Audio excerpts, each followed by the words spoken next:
Hey guys, welcome to stock info. आज हम बात करेंगे पीसी ज्वेलर के स्टॉक के बारे में। क्या ये सही वक्त है स्टॉक को अपने लॉन्ग टर्म पोर्टफोलियो में ऐड करने का या फिर नहीं? चलिए शुरू करते हैं।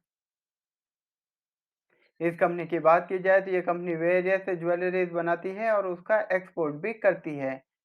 इस कंपनी के ऑलमोस्ट 41 शोरूम है हमारे देश में। गाइस, आपके मन में एक क्वेश्चन होगा कि स्टॉक में इतना मैसिव फॉल क्यों आया है। स्टॉक का लाइफ टाइम हाई था ऑलमोस्ट 450 रुपीज़ के आसपास और जो इसका 52 वीक लो है ऑलमोस्ट 9 रुपीज़ के आसपास।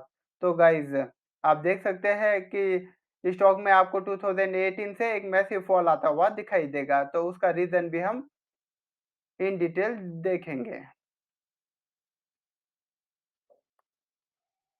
अब हम इस कंपनी की बात करते हैं कि स्टॉक में एक मैसिव फॉल क्यों आया है। गाइज, जो पीसीजे है उन्होंने एक बाईबैक ऑफर किया था और बाईबैक ऑफर करने के लिए इन्होंने न्यूज़ में अनाउंसमेंट भी कर दी कि हम बाईबैक करने वाले हैं, लेकिन एसबीआई बैंक से इन्होंने एनओसी नहीं लिया। एनओसी का मतलब है नो ऑब्जेक्शन सर्टिफिकेट। तो एसबीआई ने इनको मना कर दिया कि आप पहले बाईबैक मत कीजिए, जो आपकी लाइबिलिटीज है, जो आपके लोन है, पहले उसको पे कीजिए, उसके बाद में ही आपको स्टॉक बाईबैक करने चाहिए। लेकिन पीसीजे ने रेफ्यूज कर दिया कि नहीं, पहले हम बाईबैक करेंगे, लेकिन एसबीआई अपनी बात पे अड़ा रहा, जिसकी वजह से इनको बाईबैक विड्रॉल करना पड़ा, जिसकी वजह से आपको स्टॉक में एक मैसिव फॉल आता हुआ दिखाई देंगे। और गाइस, जब इन्होंने अपना बाईबैक विड्रॉ कर दिया था, तो जिसकी वजह से जो वेरियस इन्वेस्टिगेटिंग एजेंसी है, एग्जांपल देखिए सेबी, तो उन्होंने इसके ऊपर बहुत ज़्यादा क्वेश्चन रेज किए और इसके लिए एक इन्वेस्टिगेशन करने के लिए इन्होंने एक कमिटी सेटअप की और कमिटी में पता चला कि जो इनके मैनेजमेंट है, इन्होंने जो प्राइस सेंसिटिव इंफॉर्मेशन है और जो इनसाइडर इंफॉर्मेशन है, इन्होंने लीक की थी, जिसकी वजह से जो दूसरे लोग थे उनको पता चल गया था कि ये पहले बाईबैक अनाउंस करेंगे, उसके बाद में उसको विथड्रॉ कर देंगे, जिसकी वजह से आपको स्टॉक में एक मेजर क्रैश आता हुआ दिखाई देगा। और गाइस, इसके लिए सेबी ने एक कमिटी सेटअप की थी एससीआरए के अंडर। एससीआरए का फुल फॉर्म है सिक्योरिटीज कॉन्ट्रैक्ट रेगुलेशन एक्ट, जिसको रिसेंटली इन्होंने फाइनल सेटलमेंट कर दिया है और पीसीजे ने ऑलमोस्ट 19,12,000 इस सेटलमेंट के लिए पे किए हैं। तो गाइस, यही सब कुछ एक स्कैंडल था, जिसकी वजह से आपको स्टॉक में एक मेजर फॉल आता हुआ दिखाई देगा। एक बार इस कंपनी के फाइनेंशियल फंडामेंटल देख लेते हैं, ये कंपनी कैसे परफॉर्म कर रही है। रिवेन्यू की बात की जाए तो पिछले साल के मुकाबले आपको रिवेन्यू में भी एक मेजर फॉल आता हुआ दिखाई देगा। 2021 में इस कंपनी का रिवेन्यू था 2850 करोड़ रुपीज और 2022 में 1659 करोड़ रुपीज। नेट इनकम की बात की जाए तो उसमें भी आपको एक मेजर फॉल आता हुआ दिखाई देगा पिछले साल के मुकाबले। 2021 में इस कंपनी का नेट इनकम था 62 करोड़ रुपीस के आसपास और 2022 में है माइनस 391 करोड़ रुपीस। तो आप देख सकते हैं इस कंपनी के रिवेन्यू एंड प्रॉफिट में भी आपको एक मैसिव फॉल आता हुआ दिखाई देगा। हालांकि लॉन्ग टर्म डेब्ट की बात की जाए तो उसमें आपको थोड़ा इंप्रूवमेंट आता हुआ दिखाई देगा पिछले साल के मुकाबले। 2020 में इस कंपनी के ऊपर लॉन्ग टर्म डेब्ट था 104 करोड़ रुपीस और 2021 में 91 करोड़ रुपीस। तो गाइस, इसका मतलब है ये कंपनी अपने लॉन्ग टर्म डेब्ट का रीपेमेंट ऑन टाइम कर रही है।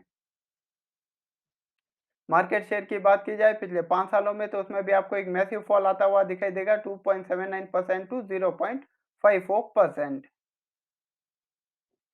एफआईआई होल्डिंग की बात की जाए तो उसमें आपको पिछले 3 महीनों में ग्रोथ आती हुई दिखाई देगी 0.80% टू ऑलमोस्ट 1% के आसपास।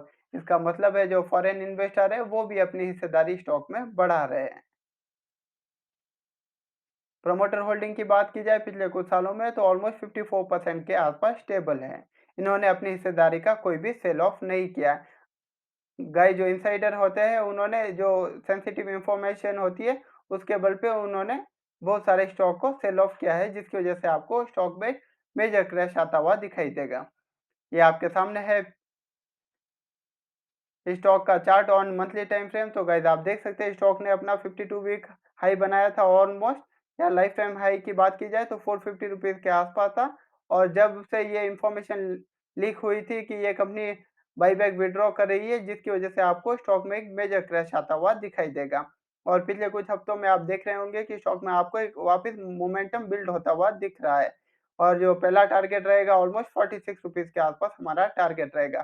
तो गाइज़ मेरी राय होगी ये स्टॉक हाल-फिलहाल रिस्की है। अगर आप फिर भी इन्वेस्ट करना चाहते हैं तो अपनी कैपिटल का 1 या 2% ही स्टॉक में निवेश कीजिएगा। उससे ज़्यादा हाल-फिलहाल स्टॉक में निवेश मत कीजिएगा।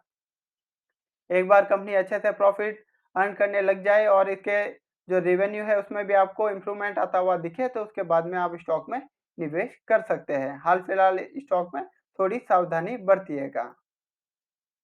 आप कोई भी स्टॉक परचेज़ करें उससे पहले खुद की रिसर्च कीजिए, एनालिसिस कीजिए, अपने फाइनेंशियल एडवाइज़र से बात करके किसी स्टॉक में निवेश कीजिएगा। गाइज़ मैं फिर से बता दूँ, कुछ लोग आपको यूट्यूब पे सेम स्टॉक के आपको 500, 1000 के टारगेट प्रोवाइड करते रहेंगे। उनको खुद को भी पता नहीं होता कि स्टॉक कैसे बिहेव कर रहा है और या ये जो स्कैंडल हुआ था, जिसकी वज़ह से आपको प्राइस में एक मेजर क्रैश आता हुआ दिखाई दे रहा है। अगर आपको ये वीडियो हेल्पफुल लगी, वीडियो को लाइक कीजिए, चैनल को सब्सक्राइब कीजिए।